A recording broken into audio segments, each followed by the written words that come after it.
ఇదే సమయంలో మనకు ఒక బ్రేకింగ్ న్యూస్ అందుతోంది. రేపు ఉదయం 11 గంటలకు ముఖ్యమంత్రిగా ప్రమాణ స్వీకారం చేయబోతున్నారు విజయ్. సిపిఐ, సిపిఎం అలాగే వీసీకే పార్టీలు మద్దతు ప్రకటించడంతో ఆయన కొద్దిసేపటి క్రితమే గవర్నర్ను కలిసి మొత్తం 118 మంది సభ్యుల బలమున్నట్టుగా లేఖను అందజేశారు. దీంతో ప్రభుత్వ ఏర్పాటుకు గవర్నర్ ఆహ్వానం పలకడంతో రేపు ఉదయం 11 గంటలకు నెహ్రూ ఇండోర్ స్టేడియంలో ముఖ్యమంత్రిగా ప్రమాణ స్వీకారం చేయబోతున్నారు. గత 4 రోజులుగా కొనసాగుతున్నటువంటి ఉత్కంఠకు ఇవాల్టితో తెరపడింది. రేపు జోసెఫ్ విజయ్ అనే నేను అంటూ విజయ్ ప్రమాణ స్వీకారం చేయబోతున్నారు. అభిమానులందరూ చాలా ఆసక్తిగా ఎదురు చూస్తున్నారు. అసలు ఏం జరుగుతుందో నరాలు తెగే ఉత్కంఠ, సస్పెన్స్, థ్రిల్లర్ సినిమాలను మనం చూస్తూ ఉంటాం. తమిళనాడు పాలిటిక్స్ కూడా అలాగే తయారయ్యాయా అన్నట్లుగా కనిపించింది. ఎట్టకేలకు దానికి తెరబడింది. చాలా క్లియర్ ఇండికేషన్ అయితే వచ్చింది. రేపు 11 గంటలకు నెహ్రూ ఇండోర్ స్టేడియంలో ముఖ్యమంత్రిగా విజయ్ ప్రమాణ స్వీకారం చేయబోతున్నారు. కృష్ణారావు గారు ద్రవిడ దేశం పార్టీ అధ్యక్షులు మనకు లైవ్లో అందుబాటులో ఉన్నారు. ఒక్కసారి వారితో మాట్లాడదాం. కృష్ణారావు గారు, ఏంటి తమిళనాడు పాలిటిక్స్ ఈ 4 రోజుల నుంచి అనేక మలుపులు మెరుపులు ఇన్ని కనిపించాయి.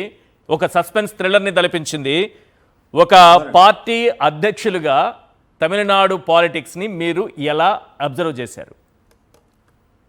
ఇది గత చరిత్రలో చూసుకుంటే అనేక రాష్ట్రాల్లో ఇటువంటి పరిణామాలు జరిగినా కొత్తగా పార్టీ పెట్టినటువంటి విజయ్కి జరిగినటువంటి యొక్క సంభవం తమిళనాడులో ఉన్నటువంటి అనేక ప్రజానీకం, ఈ యొక్క యువత జీర్ణించుకోలేకపోతున్నారు. పార్టీ పీపుల్ ఒక పక్క పెట్టండి, కానీ యువత జీర్ణించుకోలేకపోతున్నారు.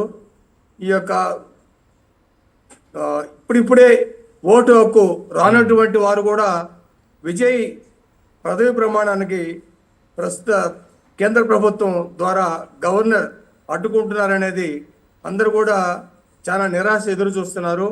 ఇదే కంటిన్యూ అయితే ఏ విధంగా పోరాటం చేసి తిరిగి విజయ్ని మన యొక్క ముఖ్యమంత్రిగా చూడాలని చెప్పిన వాళ్ళందరూ కూడా అంతర్లీనంగా చర్చలు జరుపుకుంటున్నారు. జల్లికట్టు పోరాటం ఏ విధంగా జరిగిందో అదేవిధంగా విజయ్ని ముఖ్యమంత్రిగా చేయడానికి కూడా పోరాటం సిద్ధపడుతున్నామని చెప్పి సంకేతాలు వస్తున్నాయి.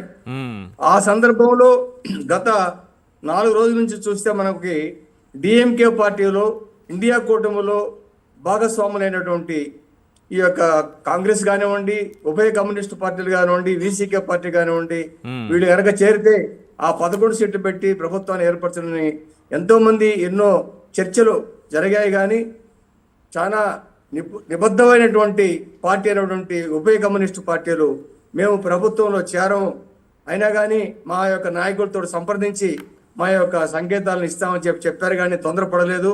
అదేవిధంగా వీసీకే పార్టీ, అది కూడా చాలా నిబద్ధమైన పార్టీ, దళితుల ఆధ్వర్యంలో ఏర్పరిచినటువంటి, తిరుమావళ నేతృత్వంలో ఏర్పరిచినటువంటి ఈ పార్టీ కూడా చాలా నిబద్ధతతో జరుగుతూ ఉంది. వారు కూడా ఈరోజు వాళ్ళ యొక్క ఆన్లైన్లో వాళ్ళ నాయకులతోటి సంప్రదించి వాళ్ళ యొక్క అనుకూలంతో ఈరోజు విజయ్కి బయట నుంచి మద్దతు ఇద్దామని చెప్పని అనుకున్న సందర్భంలో ఒక వీసీకే నాయకత్వంలో మాత్రం ప్రభుత్వంలో చేరడానికి సంకేతాలు ఇస్తున్నారు, కానీ ఉభయ కమ్యూనిస్టు పార్టీలు మేము ప్రభుత్వంలో చేరవన్నారు. కానీ ఈ విషయంలో ఎంతో రాజకీయ సీనియారిటీ కలిగిన కాంగ్రెస్ పార్టీ కొంచెం తొందరపడిందని మాత్రం చెప్పొచ్చు. ఎందుకంటే మొన్న ఇటీవల మహిళా బిల్లు కానివ్వండి, డీలిమిటేషన్ బిల్లు కానీ ఓడిపోయిందంటే పార్లమెంట్ లో, దానికి 39 ఎంపీలు కలిగినటువంటి డిఎంకే పార్టీ మద్దతు ఇవ్వకపోతే ఆ బిల్లు వీగిపోయేది కాదు. ఇంతలోకే వీరు తొందరపడి బయటకు వచ్చారా అనేది మాత్రం ప్రజలు చర్చించుకుంటున్న పరిస్థితి. అదే విధంగా మా ద్రావిడ దేశం కూడా దాన్నే మేము బలపరుస్తున్నాం. తొందరపడి బయటకు వచ్చారు. ఇప్పుడు చిన్న చిన్న పార్టీ అయినటువంటి ఉభయ కమ్యూనిస్టు పార్టీలు కానివ్వండి, వీసీకే పార్టీ కానివ్వండి, ఎలా నిలదొక్కుని కార్యకర్తలతో సమావేశాలు జరిపి ఏ విధంగా అయితే విజయ్కి అనుకూలంగా ఇవ్వాలి, ప్రభుత్వాన్ని ఏర్పరచడానికి మనం ఏ విధంగా ప్రజాభిప్రాయం మేరకు చేయాలి, రాజ్యాంగ పరిరక్షణకు మనం ఏ విధంగా అయితే మనం అనుకూలాలు ఇవ్వాలని చాలా నిబద్ధతతోటి వాళ్ళు చేశారు. కానీ కాంగ్రెస్ పార్టీ 5 ఎమ్మెల్యేలు కలిగిన కాంగ్రెస్ పార్టీ తొందరపడి ప్రభుత్వంలో చేరడానికి సిద్ధపడుతున్నారు. అయితే ఒకటి, చాలా సంవత్సరాల నుంచి ప్రజాస్వామ్యాన్ని నిలబెట్టాలి, ప్రజా తీర్పును నిలబెట్టాలి, ప్రజలు ఇచ్చినటువంటి మ్యాండేట్ ని నిలబెట్టాలి అనేది కాంగ్రెస్ పార్టీ వ్యూహంగా చెబుతోంది. అంబటి రామకృష్ణ గారు దయారామ యొక్క పరిస్థితి తమిళనాడు రాష్ట్రంలో ఏనాడు ఉండదు. చాలా నిబద్ధతలుగా ఉంటారు వాళ్ళు, ఎప్పుడు తొందరపడరు. కానీ రాష్ట్ర కాదు ప్రభుత్వం సార్, సంక్లిష్ట పరిస్థితులు కాదు ఉంటే మీ అనుభవం చెప్పండి. ఏఐఏడిఎంకే డిఎంకే కలిసిపోవడం, ఈ రెండు కలిసి ప్రభుత్వాన్ని ఏర్పాటు చేయాలనుకునేటటువంటి ఒక ప్రయత్నం జరగడం, ఇదేదో ఊహాగానాలు ఏదో ప్రచారం అనుకున్నారు కాదు, ఇది వాస్తవం అనేది ఈరోజు కమ్యూనిస్టులు చెప్పినటువంటి విషయం. మరి అలాంటి పరిస్థితుల్లో కాంగ్రెస్ పార్టీ తీసుకున్నది ఒక గొప్ప చరిత్రాత్మక నిర్ణయంగా వాళ్ళు చెప్తున్నారు. చరిత్రాత్మక నిర్ణయం అంటే కార్యకర్తల్ని వాళ్ళ యొక్క నాయకుల్ని సమావేశపరిచి ప్రజాభిప్రాయం మేర గనక వాళ్ళు నిర్ణయం తీసుకున్నట్టయితే అందరు హర్షించేవాళ్ళు. ఓకే, ఇప్పుడు ఈ మధ్యనే జరిగినటువంటి మహిళా బిల్లు వీగిపోయింది కదా, దాన్ని అందరూ కూడా అన్ని డిఎంకే రాష్ట్రాల సపోర్ట్ కంటే చాలా కూడా కీలకమైంది ఆ సమయంలో. తమిళనాడు రాష్ట్రంలో చాలా నిబద్ధతతో ఆలోచన చేసి చేస్తారు ఏ రాజకీయ పార్టీ అయినా కానీ. వస్తున్నాను సార్ రామకృష్ణ గారు. దానికి విరుద్ధంగా జరిగిందని మాత్రం చర్చ జరుగుతుంది తమిళనాడు రాష్ట్రంలో కాంగ్రెస్ పార్టీ మీద. రైట్ రైట్, అమర్ గారు please sir. Let Ramakrishna. S Ramakrishna గారు ప్లీజ్. సార్ ఏం లేదు, చిన్న క్లారిఫికేషన్. చెప్పండి. గోవాలో 13 సీట్లున్న భారతీయ జనతా పార్టీ, 17 సీట్లున్న కాంగ్రెస్ పార్టీ. కరెక్ట్, మంచి example. Maharashtrawadi Goa party and Goa forward party మూడు సీట్లు ఉన్నాయి. 11 గంటల వరకు దిగ్విజయ్ సింగ్ గారు చర్చలు జరిపారు. అవును, almost all set and done. అవును. ఇప్పుడు కృష్ణారావు గారు పెద్దలు చెప్పినట్టుగా దిగ్విజయ్ సింగ్ గారు ఏం చెప్పారంటే, రేపు పొద్దున్నే 11 గంటలకు అందరం కూర్చొని చర్చించుకొని మా పార్టీ వాళ్ళని సమావేశపరిచి ఎగ్జిక్యూటివ్ మీటింగ్ పెట్టి హైకమాండ్ కి చెప్పి ఆ తర్వాత మనందరం కలిసి కూర్చొని ఒక నిర్ణయానికి వద్దాం అని రాత్రి 11 గంటలకు తీర్మానించుకున్నాం సార్.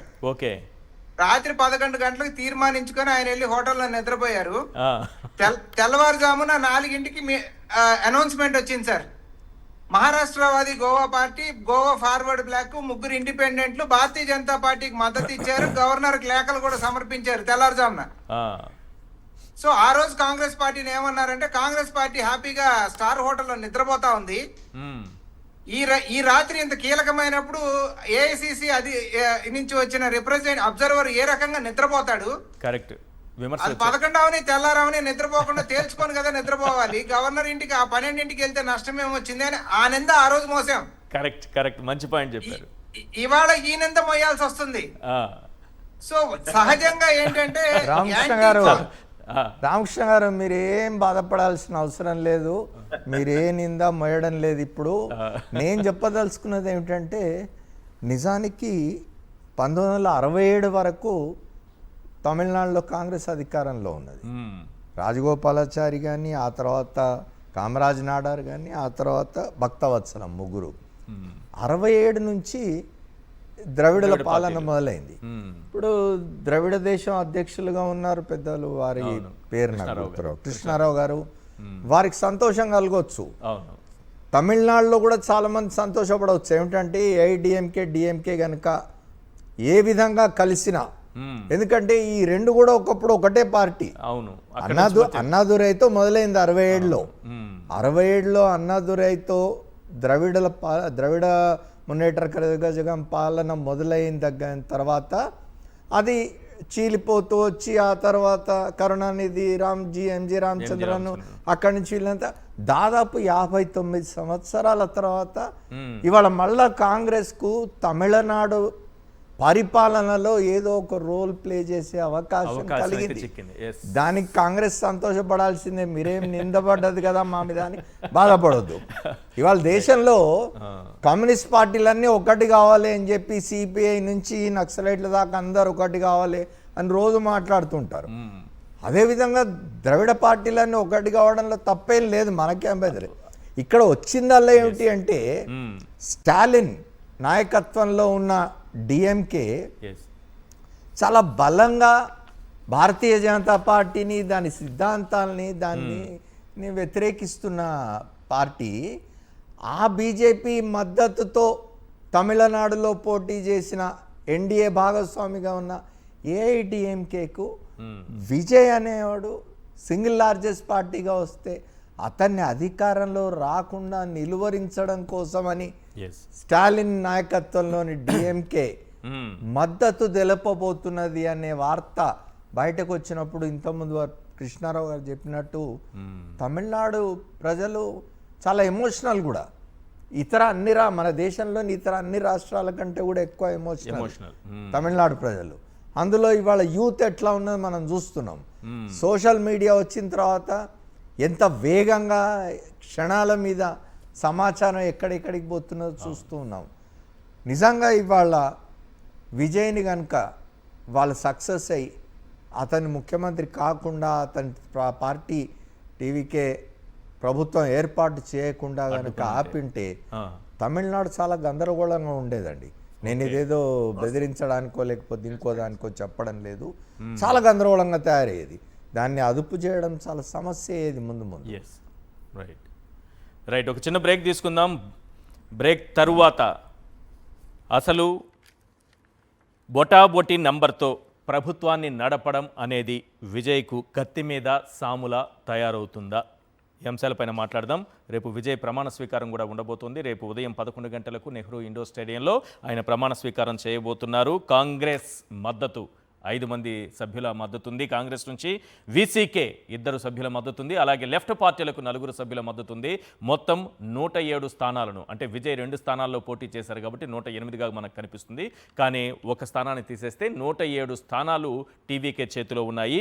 ఇప్పుడు కాంగ్రెస్ 5, వీసీకే 2, లెఫ్ట్ పార్టీలు 4, మొత్తం కలిపి 118 మంది సభ్యుల బలంతో లేఖను గవర్నర్కు అందజేశారు కొద్దిసేపటి క్రితమే విజయ్. దీంతో సంఖ్యాబలం పైన పూర్తి నమ్మకం కలిగిన తరువాత గవర్నర్ ప్రభుత్వ ఏర్పాటుకు ఆహ్వానించడం జరిగింది.